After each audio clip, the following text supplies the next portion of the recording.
Pemirsa, setelah meresahkan karena meminta bayaran tidak masuk akal, sejumlah juru parkir liar di Pasar Tanah Abang ditangkap. Sebelumnya, viral di media sosial seorang wanita mengaku dipaksa membayar parkir liar sebesar Rp60.000.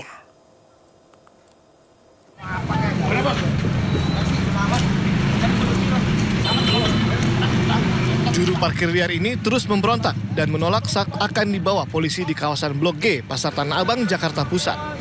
Karena terus melawan, pelaku langsung digendong paksa oleh polisi. Dari tangan jukir liar ini, polisi mendapati uang tunai hampir Rp600.000 hasil menjaga lahan parkir liar. Aparat Reskrim Polsek Tanah Abang menangkap 5 juru parkir liar yang kerap meresahkan pengunjung dan warga di Blok G, Pasar Tanah Abang. Menurut para pelaku, perharinya mereka mampu meraup penghasilan hingga Rp500.000 dengan tarif parkir sebesar Rp30.000 hingga Rp50.000 untuk kendaraan roda 2 dan 4. Saya sih ikut kerja pada Daeng aja, Pak. Daeng siapa? Pak Daeng yang di sini nih. Mana dia ada kontribusinya buat ini enggak? Ya saya hanya punya teman kerja, Pak. Saya tidak tahu. Berapa setoran Pak Daeng? Nggak nentu. Berapa biasanya? Kadang 500, kadang 400 lebih. Sehari 500.000? Ya.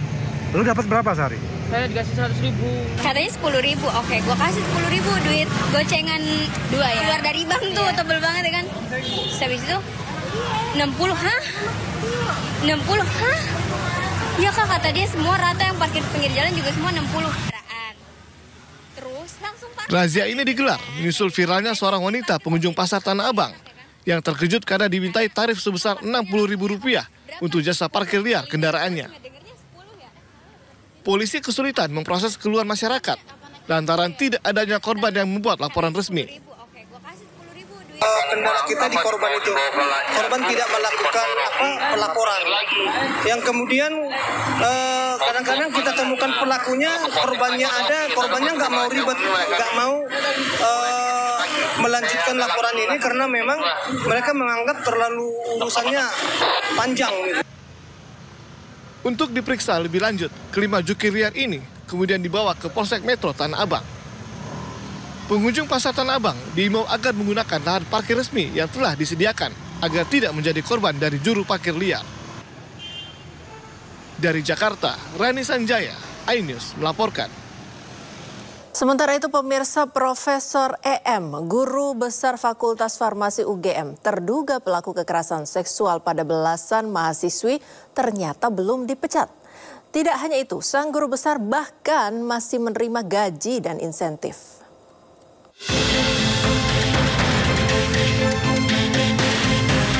Profesor EM, guru besar Fakultas Farmasi UGM, belum dipecat dari status ASN dan guru besar meski berkasus diduga melecehkan 13 mahasiswi sejak akhir 2023 hingga 2024 dengan modus melakukan bimbingan akademik di rumah pribadinya.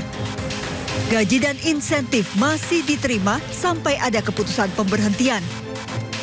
Tapi kalau dilihat dari ini satu yang perlu ditegaskan bahwa hak dan kewajiban yang bersangkutan tetap diberikan sampai dengan keputusan. Sementara status ASN dan guru besar baru akan dicabut jika terbukti bersalah secara hukum. Ya nanti kita intinya sesuai dengan prosedur yang ada, ketentuan yang ada, kita akan proses seperti itu gitu. Jadi kalau memang ketentuannya seperti ya tentu akan kita proses. Gitu. Jadi kita proses sesuai ketentuan. Terima kasih ya. Sayangnya hingga saat ini belum ada satupun korban yang mau membuat laporan polisi. Jika tidak ada keberanian korban, bisa jadi kasus ini mengambang dan terduga pelaku melenggang bebas. Tim Liputan iNews. Masih soal kasus pelecehan seksual, pemirsa, seorang anggota polisi di Kabupaten Sika, Nusa Tenggara Timur dipecat dengan tidak hormat karena terbukti melakukan pelecehan seksual terhadap anak di bawah umur.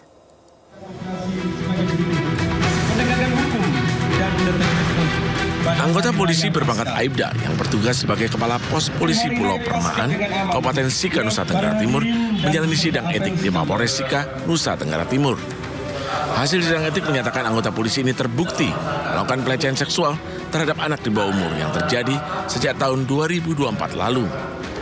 Kapolres Sika melalui Kasih Humas Polres Sika menyatakan pihaknya tidak segan-segan akan memproses anggotanya yang terlibat masalah, terutama kasus asusila. Majelis Komisi menjatuhkan sanksi rekomendasi pemberhentian tidak dengan hormat atau PTDH sebagai anggota Polri kepada Aibtu Hendrikus Endi. Kini, oknum polisi tersebut mendekam di ruang tahanan Mapores Sika. Dan Polres Sika tengah memproses surat pemberhentian secara tidak hormat ke Polda NTT hingga ke Mabes Polri. Dari Sika, Nusa Tenggara Timur, Joni Nura, Ainus melaporkan. Sebuah video seorang dokter spesialis obstetri dan ginekologi atau dokter spesialis kandungan melakukan tindak pelecehan seksual terhadap pasiennya viral di media sosial.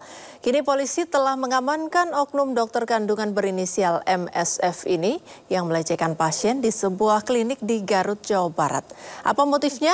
Untuk membahasnya telah bergabung dengan Kapolres Garut AKBP Muhammad Fajar Gemilang. Selamat sore Pak Fajar. Selamat sore. Ya, Pak Fajar, infonya ini sudah ditangkap ya. Kronologi penangkapannya bagaimana Pak? Baik, dari Polres Garut kita setelah melakukan penyelidikan kepada pelaku kita dapat amankan kemarin sore itu karena memang yang bersangkutan itu sudah tidak berdomisili di Garut sejak 2024 bulan itu. Dan pada saat itu berada di Jakarta. Oke, jadi ditangkapnya di Jakarta ya Pak ya? Ya. Baik, sejauh ini bagaimana hasil pemeriksaan terhadap MSF? Karena ini informasinya sampai yang kami terima sore hari ini belum ditetapkan sebagai tersangka. Baik, dengan sore ini koordinasi dengan beberapa antaranya dari Kementerian Kesehatan, Tenaga Kesehatan terkait dengan Komisi Profesi Kedokteran. Dan ini masih berlangsung dari Kementerian Kesehatan, masih melakukan pemeriksaan di Polres Garut kepada korban. Demikian. Baik, dari pemeriksaan apakah sudah diketahui motifnya apa Pak? Sementara dari hasil pemeriksaan pelaku yaitu memang ada pasien yang melakukan pemeriksaan di tempat kesehatan. Ya, kalau tadi ya Pak Fajar, kalau tadi Bapak menginformasikan bahwa yang bersangkutan ini sudah tidak berdomisili dan tidak praktek di Garut, tapi sudah berdomisili di Jakarta. Prakteknya sekarang di mana Pak? Karena pihak klinik Karsa Harsa yang merupakan lokasi video MSF beraksi ini menyebut dia sudah mengundurkan diri sejak awal 2025. Mohon maaf terputus tadi, Ya. Sinyal. Baik. Tadi informasi dari Pak Fajar bahwa MSF ini ditangkap di Jakarta karena lokasinya lokasi tinggalnya dan juga prakteknya sudah pindah ke Jakarta, tidak lagi di Garut. Nah, sekarang prakteknya di mana, Pak? Yang bersangkutan terakhir memang di klinik Karya Harsa di Kabupaten Garut. Namun memang sejak Januari itu sudah tidak melakukan praktek di Kabupaten Garut. Kita cek ke beberapa rumah sakit juga, baik rumah sakit pemerintah maupun rumah sakit swasta, yang bersangkutan tidak lagi berpraktek di wilayah Kabupaten Garut. Kami sudah koordinasi dengan Dinas Kesehatan juga. Statusnya tidak berpraktek ini mengundurkan diri atau bagaimana, Pak?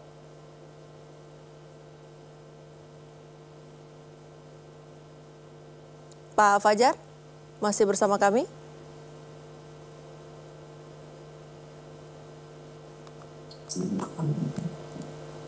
Halo, Pak Fajar? Halo, mohon maaf. Iya, Pak Fajar, statusnya sudah tidak praktik di Garut ini mengundurkan diri atau bagaimana, Pak? Kami memang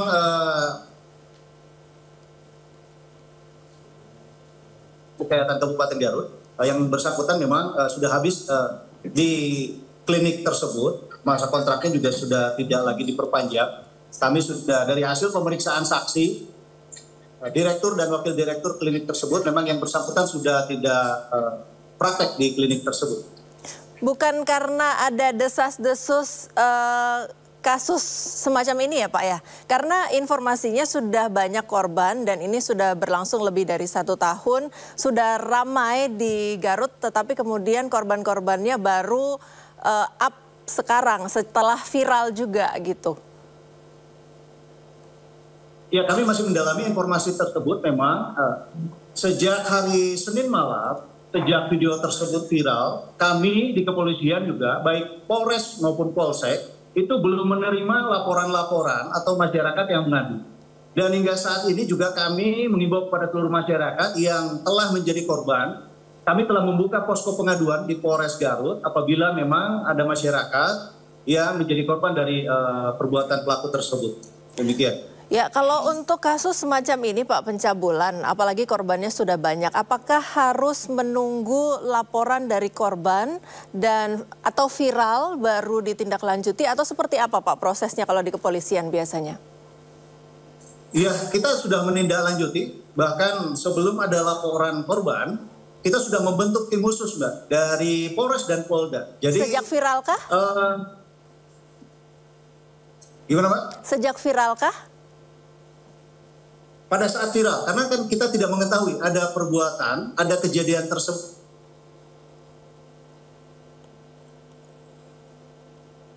Ya, Pak Fajar masih bersama kami.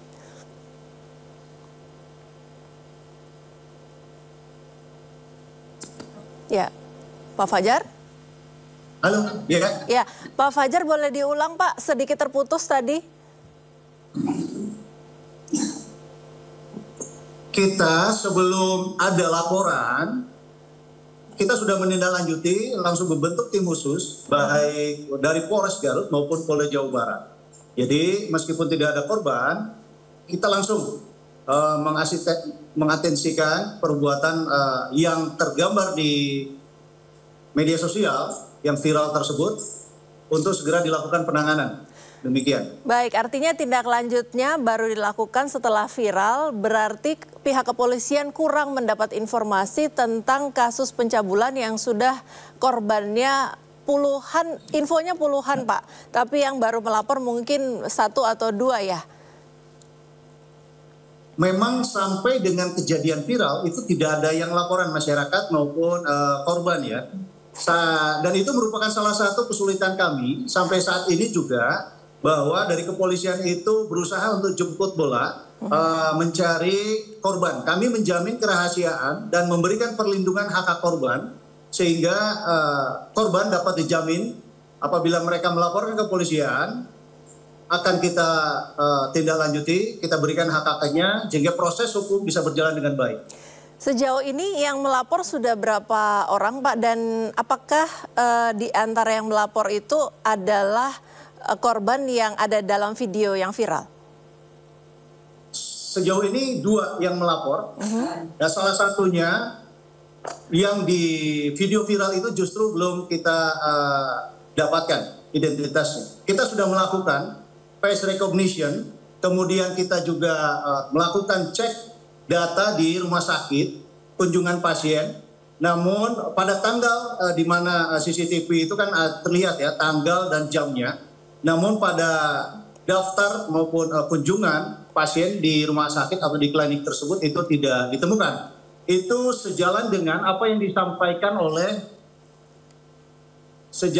telah disampaikan oleh pelaku ya, karena pelaku memang kontak langsung kepada para korban, tidak melalui mekanisme di klinik dan sehingga tidak terdaftar. Ya, makanya yang di-up itu yang viral bukti-bukti chatting pribadi ya Pak ya. Apakah itu menjadi ada beberapa bukti chat pribadi antara dokter dengan beberapa korban yang mungkin sudah melapor tapi mungkin juga belum, tetapi viral Pak. Nah, apakah itu termasuk bukti yang menjadi yang dipegang oleh kepolisian saat ini atau ada bukti-bukti lain Pak?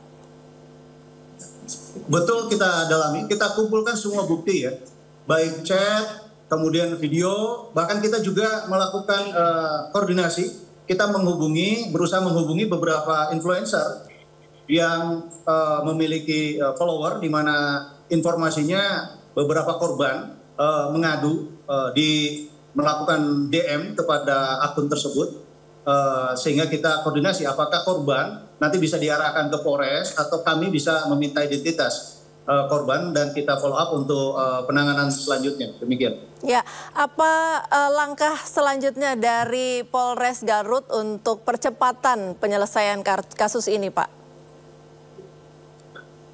Secepatnya kita koordinasi, kita membentuk tim khusus gabungan dari Polres dan Polda Jawa Barat. Kemudian kita juga koordinasi dengan kementerian, baik kesehatan, kemudian Kementerian Hukum dan HAM, Kementerian HAM, kemudian juga dinas-dinas terkait, khususnya dinas kesehatan, sehingga proses penanganan perkara ini bisa cepat selesai dan tuntas. Dan saya harapkan juga korban-korban yang memang belum bisa mengadukan atau membuat laporan, kami akan jemput bola, kita akan mungkin mendatangi rumahnya langsung, tidak perlu ke Polres, yang penting kita dihubungi, dikabari, nanti kita akan mendatangi yang bersangkutan, demikian. Baik, terima kasih Kapolres Garut AKBP Muhammad Fajar Gemilang sudah bersama kami di Dialog Sindo sore hari ini. Selamat bertugas Bapak, kami nantikan kelanjutan kasusnya. Terima kasih. Ya pemirsa, kita beralih ke informasi selanjutnya. 11 jenazah korban pembunuhan kelompok kriminal bersenjata di Yahukimo, Papua diserahkan kepada keluarga. Jenazah dimakamkan secara massal di kawasan Dekai, Kabupaten Yahukimo, Papua Pegunungan.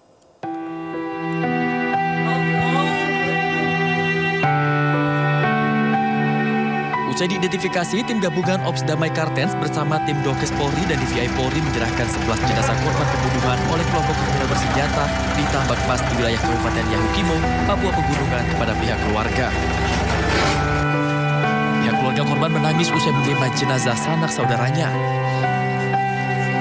Sebelumnya pada tanggal 10 April, petugas telah menyerahkan 1 jenazah atas nama Ariston Kaba TKP Pegubin pada pihak keluarga. Karena kondisi jenazah korban sudah membusuk dan tidak mungkin dipulangkan ke daerah asal sehingga dimakamkan secara massal di Dekai Kabupaten Yahukimo. Dari Timika Papua Tegak, Nathan Making, iNews melaporkan. Pemirsa, Menteri-Menteri Kabinet Merah Putih bergantian berkunjung ke kediaman Joko Widodo. Para menteri menyatakan pertemuan hanya merupakan silaturahmi dan membantah isu matahari kembar yang muncul.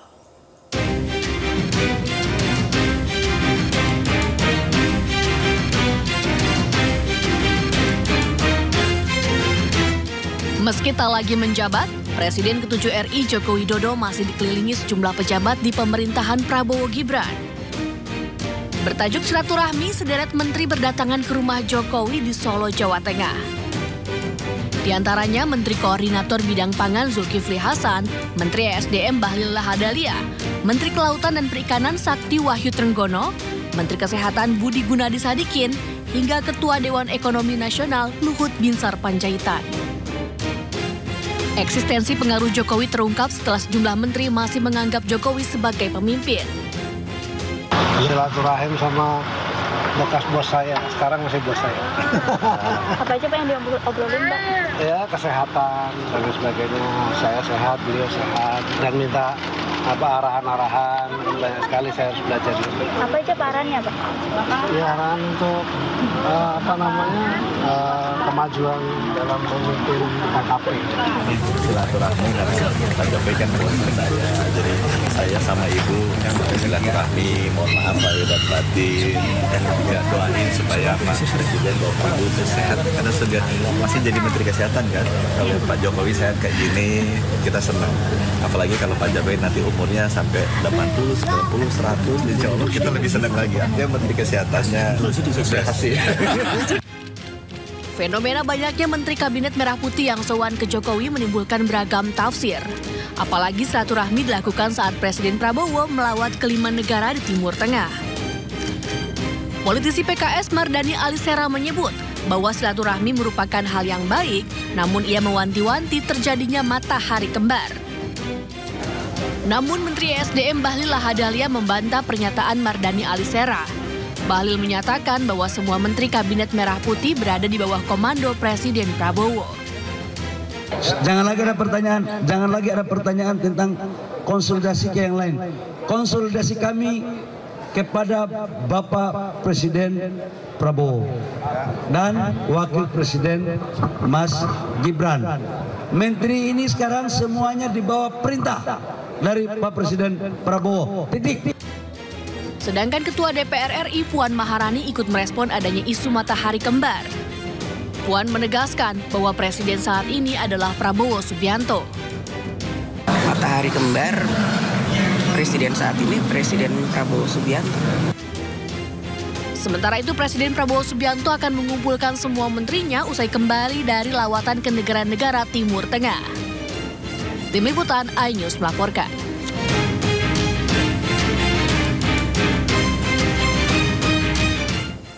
Tak hanya menteri-menteri, Gubernur Jawa Timur Kofifa Indar Parawansa ditemani Kapolda dan Pangdam juga sowan ke rumah Jokowi di Solo. Kofifa mengaku kedatangannya untuk silaturahmi sekaligus membahas ekonomi.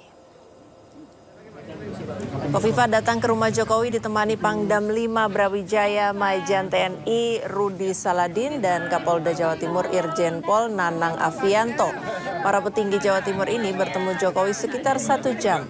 Menurut Kofifa, pertemuannya selain silaturahmi juga untuk membahas perang tarif antara Amerika dengan Cina yang berdampak ke seluruh dunia.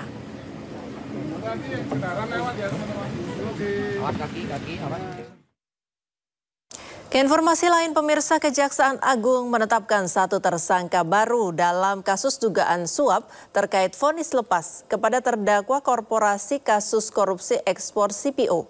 Tersangka baru berinisial MSY. Tersangka baru MSY merupakan Social Security Legal Wilmar Group. MSY ditahan selama 20 hari ke depan di Rutan Salemba, Jakarta. Selain menetapkan tersangka baru, Kejagung juga telah melakukan penggeledahan di 3 lokasi dan menyita 2 mobil mewah. Sebelumnya, Kejagung telah menetapkan sebanyak 7 tersangka dalam skandal suap vonis lepas kasus minyak goreng. Ketujuh tersangka terdiri dari 4 hakim, 1 panitera, dan 2 pengacara. Keterangan saksi dan dokumen baik yang diperoleh pada hari ini maupun 2 hari yang lalu, penyidik menyimpulkan telah ditemukan 2 alat bukti yang cukup sehingga pada malam ini menetapkan 1 orang tersangka atas nama MSY. Ya, atas nama MSY, di mana yang bersangkutan sebagai Social Security Legal Wilmar Group. Terhadap tersangka dilakukan penahanan 20 hari ke depan terhitung mulai hari ini di Rutan Salemba, Cabang Kejaksaan Agung Republik Indonesia berdasarkan surat penahanan nomor 28 tanggal 15 April 2025. Pemirsa, berikut peran 8 tersangka dan duduk perkara kasus korupsi dugaan suap terkait vonis lepas kepada terdakwa korporasi kasus korupsi ekspor CPO.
Pada tahun 2022, Indonesia mengalami krisis minyak goreng. Kemudian bulan April 2022, Presiden mengeluarkan larangan ekspor minyak sawit mentah atau CPO bagi perusahaan yang belum memenuhi Domestic Market Obligation atau DMO atau wajib menjual ke pasar domestik sebesar 20%. Permata Hijau Group, Wilma Group, dan Musimas Group tetap ekspor CPO meski belum memenuhi DMO 20%. Pemberian fasilitas ekspor kepada 3 korporasi diadili di Pengadilan Tipikor pada PN Jakarta Pusat. Jaksa penuntut umum menuntut pidana ganti rugi pada 3 korporasi. Pada 19 Maret 2024, Majelis Hakim menjatuhkan vonis dilepaskan dari tuntutan kepada 3 korporasi tersebut.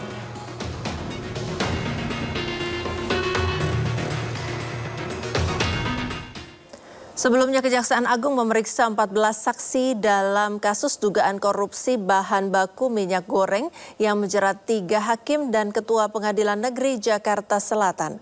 Terkait hal ini, Komisi 3 DPR RI perlu ada pembenahan terhadap hakim agar kepercayaan publik terhadap peradilan Indonesia tidak tergerus.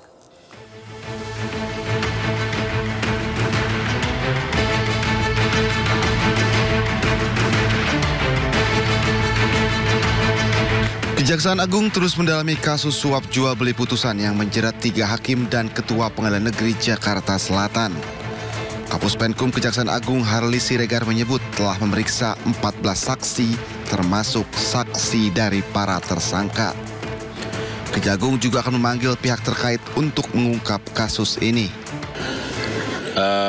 Memang tentu penyidik dalam hari-hari selanjutnya akan merencanakan pemanggilan ya pihak-pihak terkait untuk membuat terang dari tindak pidana ini. Namun ini kan baru beberapa hari dan saat ini penyidik masih melakukan pendalaman penggalian keterangan dan mencocokkan dari keterangan yang satu kepada keterangan yang lain terhadap saksi maupun tersangka yang sudah ditetapkan. Itu.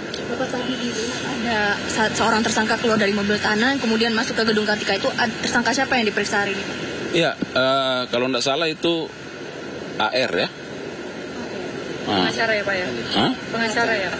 Iya, nah jadi memang sejak kemarin mereka secara bergantian diperiksa karena kan itu tadi keterangan yang satu dengan yang lain perlu ada pencocokan dan pendalaman dari keterangan yang sudah dimiliki oleh penyidik. Sementara itu, Wakil Ketua Komisi 3 DPR RI Ahmad Sahroni mengatakan perlu ada pembenahan di lingkungan hakim. Sebab jangan sampai karena kasus korupsi sejumlah hakim, kepercayaan publik terhadap peradilan tergerus. Ini jadi masyarakat itu hilang trustnya terhadap kita. Nah, dari sini inilah bentuk kerja berat dari pemerintahan baru yang baru beberapa bulan ini, dan mudah-mudahan ini menjadi perhatian kita bersama dan teman-teman terus mengawasi apa yang menjadi kekurangan dari apa yang ada sekarang ini. Sebelumnya, Kejaksaan Agung menetapkan 7 tersangka dalam kasus dugaan jual beli putusan dalam perkara korupsi bahan baku minyak goreng. 3 diantaranya merupakan hakim dan 1 Ketua Pengadilan Negeri Jakarta Selatan.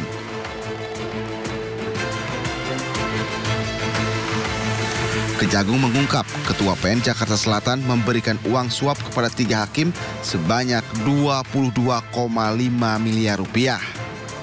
Uang tersebut diberikan 2 kali dengan nominal 4,5 miliar dan 18 miliar rupiah dengan pesan agar hakim memvonis lepas 3 terdakwa korupsi korporasi.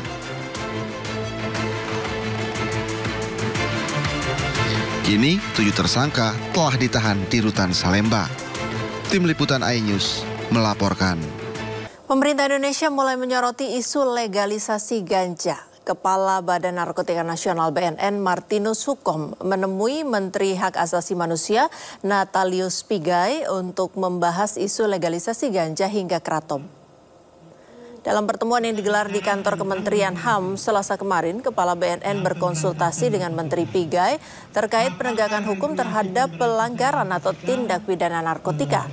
Pembahasan ini dinilai penting karena ada beberapa kelompok yang menghubungkan legalisasi ganja dan tanaman keraton dengan hak asasi manusia.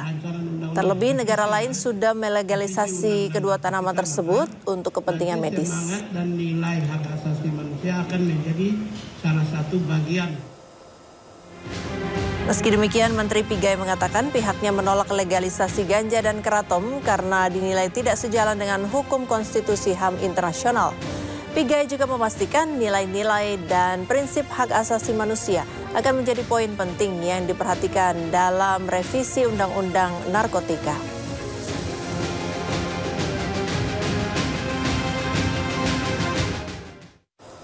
Kepala Badan Narkotika Nasional BNN Martinus Sukom menemui Menteri Hak Asasi Manusia Natalius Pigai untuk membahas isu legalisasi ganja hingga keraton. Hal ini dirasa penting dilakukan karena ada beberapa kelompok yang menghubungkan legalisasi ganja dan juga tanaman keraton dengan hak asasi manusia.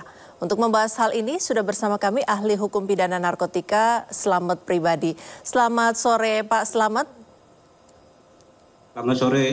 Ya, Pak Slamet. Sehat ya? Sehat Pak, puji Tuhan. Bapak sehat? Alhamdulillah sehat. Ya. Pak Slamet, sebenarnya bagaimana posisi hukum Indonesia saat ini terhadap ganja, bahkan jika tidak digunakan untuk kebutuhan medis? Ya, saat ini hukum positif soal narkotika golongan 1, golongan 2 sudah diatur di dalam Undang-Undang Narkotika. Kemudian di situ tidak berbicara soal ganja, tapi yang dibicarakan adalah narkotika, tergantung dari golongannya. Kalau kemudian terkait dengan ganja, kalau isu ini dilontarkan kembali saat ini dalam situasi orang lagi senang berpikir soal politik, kok tiba-tiba muncul soal ganja. Padahal kebijakan hukum, politik hukum Indonesia masih tidak bisa mengakomodir ganja untuk dilegalkan dengan cara apapun. Meskipun di dalam kita harus tahu bahwa tujuan Undang-Undang Narkotika itu adalah pertama, menjamin ketersediaan narkotika untuk kepentingan kesehatan, penelitian, pendidikan dan sebagainya. Juga untuk melindungi masyarakat, juga untuk mencegah terjadinya penyalahgunaan dan peredaran gelap narkotika.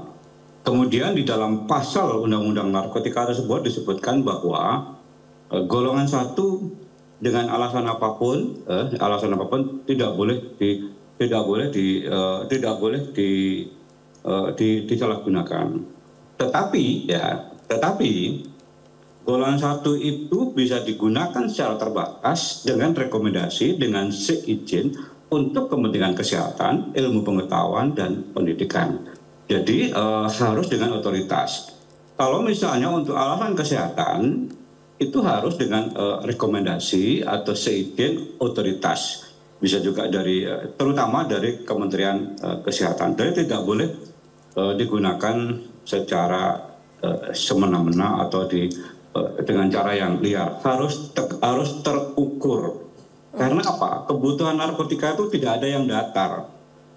Selalu angkanya menaik. Nah, inilah yang dijaga oleh negara, dijaga oleh hukum narkotika. Kalau kebutuhan terus meningkat, nanti akan menimbulkan bahaya kecanduan.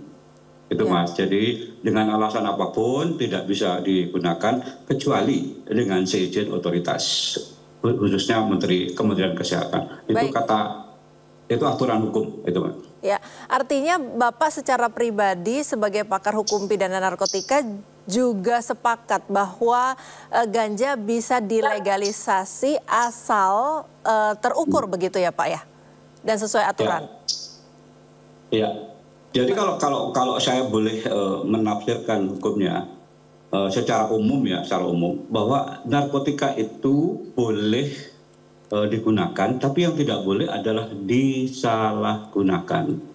Boleh itu adalah dalam jumlah tertentu, kemudian dengan rekomendasi. Saya pribadi dengan kemudian kalau ada muncul legalitas soal ganja itu sudah lama disampaikan. Karena apa? Ada orang-orang tertentu yang kepingin menikmati ganja secara bebas di Indonesia, kemudian melakukan reaksi, kemudian melakukan aksi dengan alasan legalisasi ganja, meniru negara-negara tertentu. Sekali lagi, meniru negara-negara tertentu. Harus ingat bahwa negara tertentu mengatur itu, tetapi dalam area khusus. Kemudian negara tertentu yang sekarang melegalisasi ganja, itu sudah mulai kebingungan. Artinya, ganja dibebaskan, banyak kecelakaan lalu lintas, kemudian entah perceraian meningkat, nah itu yang sepengetahuan saya ya di beberapa tulisan-tulisan nasional maupun internasional, gitu Pak. Ya, memang ada sejumlah pihak yang pro untuk legalisasi ganja, tapi salah satunya saya coba bacakan ini Pak, ada statement dari pakar farmasi UGM, Profesor Apoteker Zulies Ikawati, tidak setuju ganja dilegalisasi meski dengan alasan medis karena masuk dalam narkotika golongan 1. Yang setuju bisa dilegalkan adalah senyawa turunan ganja, yaitu cannabidiol, golongan 2 dan 3. Apakah Bapak sependapat? Halo, saya sependapat dengan beliau. Halo. Ya, silakan Pak. Saya sependapat dengan beliau. Karena apa? Kalau misalnya untuk tujuan pengobatan atau kesehatan, masih ada zat-zat lain sebagai pengganti. Jadi kalau di dunia kesehatan ketika ada zat pengganti, mereka akan memilih zat pengganti kalau misalnya pengobatan. Karena apa? Dengan zat pengganti itu, barangkali saya nggak tahu secara medis, barangkali efeknya menimbulkan efek yang hampir sama, namun terukur. Ya, karena masuk golongan 2 dan 3 itu tadi ya Pak. Resep dokter. Nah, itu Pak. Ya baik, kita akan lanjutkan dialog setelah informasi yang berikut ini. Masyarakat digemparkan oleh penemuan puluhan titik ladang ganja di kawasan Taman Nasional Bromo Tengger Semeru, tepatnya di Lumajang, Jawa Timur.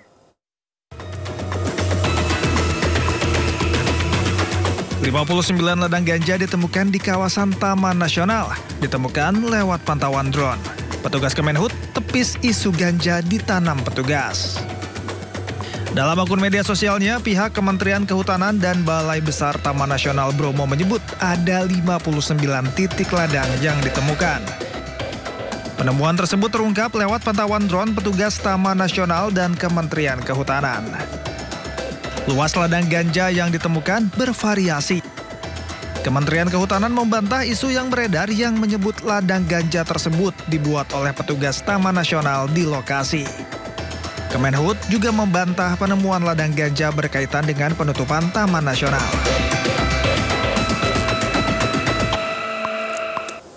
Ya, kembali lagi ke sesi dialog, Pak Slamet masih bersama kami. Ya, Pak Slamet, tadi informasi yang baru saja kami tayangkan ada ganja ditanam di Taman Nasional di Bromo. Tidak legal saja ada yang tanam. Ada di beberapa lokasi sebenarnya, bukan hanya di situ ya Pak ya, tapi di Aceh juga dan beberapa daerah lain. Tidak legal saja masih ada yang nyolong-nyolong nanam. Apalagi kalau legal, apakah potensinya akan menjadi lebih tinggi penyalahgunaannya Pak? Ketika saya masih dinas di Badan Narkotika Nasional, selain saya pernah ke Aceh, juga ada daerah tertentu di Jawa Barat. Kemudian ketika saya sudah pensiun seperti sekarang ini, ditemukan di Gunung Bromo. Artinya di tempat-tempat dataran tinggi itu rentan sekali ditanam tanaman ganja secara ilegal. Kita jelas bahwa kita semua tahu bahwa siapa sih yang punya hutan, siapa yang punya lahan di gunung itu, harusnya mereka melakukan pengawasan yang sangat ketat. Jangan tergantung pada BNN, jangan tergantung pada Polri, jangan tergantung pada TNI yang sering melakukan operasi di hutan-hutan yang berhubungan dengan ganja. Yuk, dari departemen yang berhubungan dengan gunung itu, dengan hutan itu, operasilah, lakukanlah supervisi. Harus ingat bahwa soal narkotika adalah soal kemanusiaan. Jangan sampai ini terkena kepada generasi kita. Jadi ketika di sana ditemukan, ternyata di Gunung Bromo, tempat saya bermain-main dari Probolinggo itu nggak jauh ke arah Gunung Bromo, ditemukan. Masih banyak lagi di daerah-daerah tempat lain yang menurut saya yang di ketinggian itu masih ada. Oleh karena itu, lakukanlah operasi-operasi kecil, pengawasan para otoritas yang berhubungan dengan hutan dan gunung. Gitu. Ya ternyata ada. Kalau ketinggiannya seberapa, itu bisa dikontrol. Artinya, yang saya temukan di Aceh ya teman-teman sekalian atau tempat lain, itu ada bosnya. Bosnya itu menanam di rumah. Sementara dia menyuruh orang untuk menanam di hutan dan pegunungan. Maka tanaman yang di rumah dia itu sebagai remote control. Ketinggiannya itu sampai seberapa, itu sama dengan yang ada di gunung. Yang di rumah berapa, yang di gunung, katakanlah yang di rumah itu 1 meter, berarti di gunung itu lebih kurang segitu, Mbak. Itu. Ya. Jadi petugas harus mencari siapa itu yang menanam. Pasti ada pemegang remote-nya di daerah lain yang berdekatan dengan itu. Korbannya adalah petani. Pemegang remote hilang dari pantauan masyarakat yang disuruh menanam, yang katanya ini tanaman vitamin, tanaman inilah, itulah yang menghasilkan inilah. Kalau di luar, menurut saya di luar Aceh dan Jawa Barat beberapa tempat, kalau di Bromo, menurut saya petani dibohongi itu. Dan mereka tidak begitu mengenal tanaman kecuali orang-orang yang sering tahu bahwa seperti saya tahu karena saya beberapa kali melakukan operasi. Bedanya tahu jenisnya. Ya baik. Kalau dari Bapak sendiri apa rekomendasi untuk pengaturan ganja secara aman dan konstitusional? Ya, aman sesuai dengan konstitusi, sesuai dengan politik hukum. Sebaiknya Badan Narkotika Nasional, Polri, Kementerian Kesehatan, Badan POM atau perwakilan masyarakat duduklah bersama untuk menentukan apakah ganja ini perlu dilegalisasi atau tidak. Biarlah para otoritas memaparkan ini loh dampak panjangnya penggunaan ganja secara liar. Kira-kira gitu, Mbak. Baik. Terima kasih ahli hukum pidana narkotika Bapak Slamet Pribadi sudah bergabung bersama kami dalam dialog di Sindo sore-sore hari ini. Selamat beraktivitas Bapak, salam sehat. Selamat sore Mbak, sore. Terima kasih, salam sehat.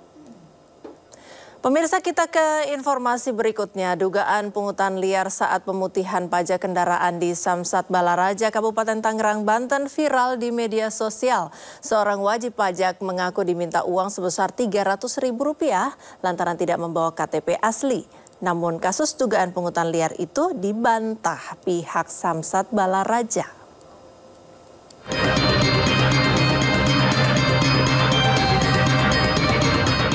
Video dugaan pungli yang dilakukan pegawai Samsat Balaraja Kabupaten Tangerang, Banten viral di media sosial. Video itu menyebut pegawai Samsat Balaraja meminta uang Rp300.000 lantaran wajib pajak tidak membawa KTP asli. Menanggapi hal itu, pihak Samsat Balaraja membantah pegawainya melakukan pungutan liar kepada wajib pajak saat pelaksanaan pemutihan pajak kendaraan.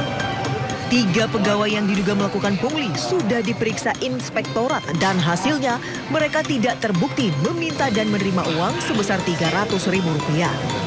Si Mulyani itu menanyakan, wah ini uang apa gitu loh. Kalau memang dia merasa udah ada kerjasama bahwa ada pembayaran sebesar 300, tentunya kan nggak mungkin disebutkan ini uang apa, bertanya kan. Nah, Saudara Mulyani sudah diklarifikasi oleh inspektorat dan itu tidak benar. Meski tidak terbukti melakukan pungli, namun pihak Samsat tetap akan melakukan pembinaan dan evaluasi internal kepada para pegawai agar tidak terulang hal yang serupa. Dari Kabupaten Tangerang, Banten, Aimarani, iNews melaporkan. Pemirsa, buntut pungutan liar fasilitas mewah sel rumah tahanan Polda Jawa Tengah, 3 oknum polisi ditahan Bid Propam Polda Jawa Tengah. Ketiga oknum polisi tersebut diduga melanggar standar operasional prosedur jaga tahanan dengan memungut sejumlah uang untuk kepentingan pribadi. Bayar kamarnya berapa? Bayar kamar pertama 1 juta. 1 juta. Terus kalau mau keluar dari sel harus bayar 25.000, namanya angin-angin. 25.000 angin-angin. Iya, jam 4 sore sampai jam 7 malam. Video pengakuan seorang mantan tahanan Polda Jawa Tengah belakangan beredar dan viral di media sosial. Dalam pengakuannya, mantan tahanan ini bercerita mengalami pungutan liar hingga jutaan rupiah demi fasilitas mewah di rutan Polda Jawa Tengah. Menindaklanjuti video tersebut, 3 oknum polisi penjaga sel rumah tahanan Polda Jawa Tengah masing-masing Aibtu P, Bribka W, dan Bribka SU kini diamankan. Para terduga pelaku ditahan selama 30 hari ke depan untuk menjalani pemeriksaan oleh bidang profesi dan pengamanan Polda Jawa Tengah. Selain ditahan, ketiga oknum polisi penjaga tahanan tersebut juga mendapat sanksi demosi, penundaan pendidikan, serta dipindah tugaskan ke pelayanan Makopolda Jawa Tengah. Dan saat ini ketiga terduga pelanggar tersebut sudah menjalani patsus untuk 30 hari ke depan, dan juga yang bersangkutan akan segera menjalani sidang disiplin. Yang bersangkutan ini sudah dimutasikan ke Yanma. Pelaku juga mengatakan kejadian pungutan liar kepada tahanan yang berlangsung 1 tahun ini baru viral beberapa waktu belakangan. Kendati demikian, Bid Propam Polda Jawa Tengah tetap memproses kasus pelanggaran SOP rumah tahanan ini.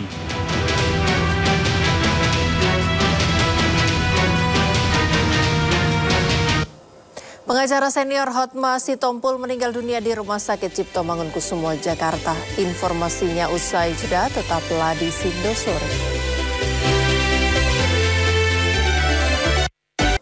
Ke informasi selanjutnya, pemirsa, kabar duka pengacara senior Hotma Sitompul meninggal dunia di Rumah Sakit Cipto Mangunkusumo, Jakarta. Hotma tutup usia pada pukul 11.15 siang tadi di ICU Rumah Sakit Cipto Mangunkusumo Kencana, Jakarta di usia 68 tahun. Belum diketahui pasti apa penyebab meninggalnya Hotma Sitompul. Semasa hidupnya, Hotma dikenal dengan sepak terjangnya di dunia hukum, khususnya dalam penanganan sejumlah kasus besar dan kontroversial. Salah satu kasus yang ditanganinya adalah pembunuhan gadis cilik di Bali pada tahun 2015 bernama Angeline.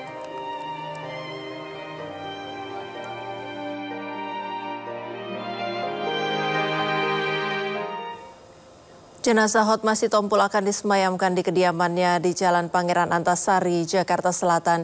Dan untuk mengetahui situasi di sana sudah ada rekan Jen Cahyani. Selamat sore, Jen. Apakah jenazah Hotma Sitompul sudah tiba di rumah duka? Ya, selamat sore Priska dan juga pemirsa. Saat ini kemungkinan jenazah Hotma Sitompul sudah tiba di rumah duka di Jalan Pangeran Antasari nomor 79A. Karena baru saja jenazah Hotma Sitompul ini dibawa pulang atau untuk disemayamkan tadi sudah keluar dari Rumah Sakit Cipto Mangunkusumo sekitar pukul 4:30 sore. Dan tadi keterangan dari pengacara Hotma Sitompul sendiri mengatakan nantinya jenazah akan disemayamkan hingga hari Sabtu pagi sebelum nantinya dikebumikan pada hari Sabtu pagi di San Diego Hills, Karawang. Dan sampai saat ini kami masih menunggu seperti apa nantinya jenazah disemayamkan di rumah duka di Jalan Pangeran Antasari nomor 79A. Namun tadi kami sempat mendapatkan beberapa pernyataan dari pengacara Hotma Sitompul sendiri yang mengatakan kalau pihaknya sebagai yang mewakili dari keluarga meminta maaf kepada semua pihak yang sempat atau berhubungan ya dengan Hotma Sitompul selama hidup, kemudian dari keluarga juga menyampaikan permohonan maaf dan juga saat ini sedang berduka. Kemudian dari pihak pengacara maupun dari pihak keluarga juga hingga saat ini belum menjelaskan lebih dalam terkait penyakit apa yang diderita oleh Hotma Sitompul, karena kalau tadi kami dengarkan statementnya sedikit, memang Hotma Sitompul menderita penyakit komplikasi dan sudah dirawat di ICU Rumah Sakit Cipto Mangunkusumo sekitar 4 hingga 5 hari dan sebelumnya juga sempat dirawat di Penang, Malaysia sebelum dibawa ke ICU Rumah Sakit Cipto Mangunkusumo, dan pada hari ini pada pagi tadi kondisinya menurun drastis hingga tutup usia pada pukul 11:15 waktu Indonesia Barat. Dan saat ini dari pihak keluarga juga masih berduka. Nanti kemungkinan dari pihak keluarga akan menjelaskan lebih lanjut mungkin seperti apa penyakit yang sudah dideritanya beberapa waktu terakhir ini sehingga kondisinya menurun drastis dan meninggal dunia pada siang tadi. Sementara itu Priska. Ya baik, terima kasih Jen Jahyani untuk laporan Anda. Selamat bertugas kembali.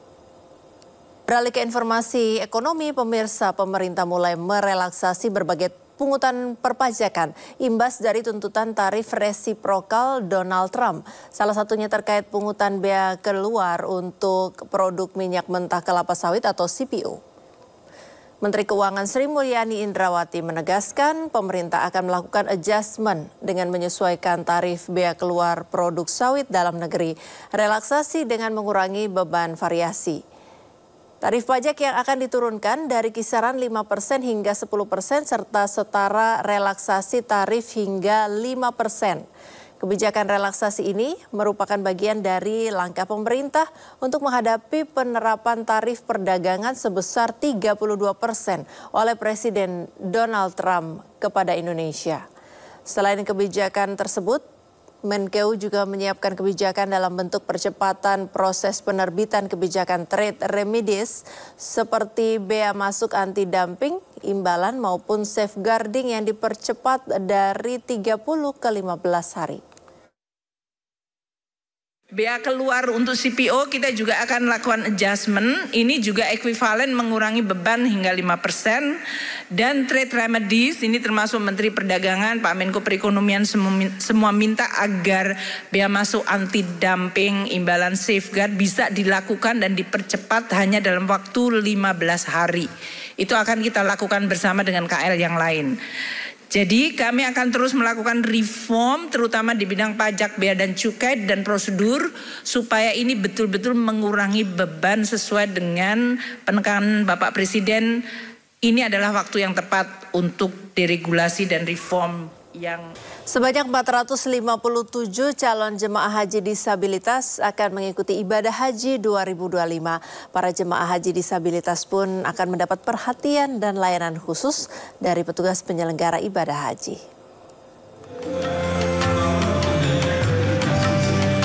Kementerian Agama membekali peserta bimbingan teknis petugas penyelenggara ibadah haji 2025 dengan pemahaman tentang jemaah haji disabilitas di Asrama Haji Pondok Gede, Jakarta Timur. Hal ini selaras dengan tema penyelenggaraan ibadah haji tahun 2025, yakni Haji Ramah Lansia dan Disabilitas. Sebanyak 457 calon jemaah haji disabilitas akan mengikuti ibadah haji tahun 2025. Sebanyak 20 calon jemaah haji disabilitas akan mendapat perhatian khusus, sementara sisanya mendapat pendampingan dari pihak keluarga. Petugas penyelenggara ibadah haji dibekali pengetahuan khusus mengenai tips dan cara menangani jemaah haji disabilitas. Tak hanya persoalan teknis pendampingan, pembekalan juga menyentuh sisi etika dan pemahaman lebih tentang hak-hak dasar jemaah haji disabilitas. Interaksi dan komunikasi yang tepat perlu dipahami saat menghadapi jemaah haji disabilitas agar menciptakan layanan haji inklusif. Dan ternyata tadi kita bisa lihat kan bagaimana antusiasnya peserta petugas yang mendapatkan banyak pencerahan, insight yang luar biasa. Oh iya, kalau kita nggak dikasih tahu nanti malah jadi salah pelayanan. Nah, makanya kami berharap agar untuk lebih maksimalnya lagi, BIMTEK ini harus juga didapatkan oleh petugas haji di angkatan-angkatan yang berikutnya. ketika menghadapi yang terutama adalah bentuk pelayanan, bahwa sebenarnya teman-teman di Satgas Mutar itu hanya tidak ingin merasa sendiri gitu, karena ini kan bagian dari rombongan.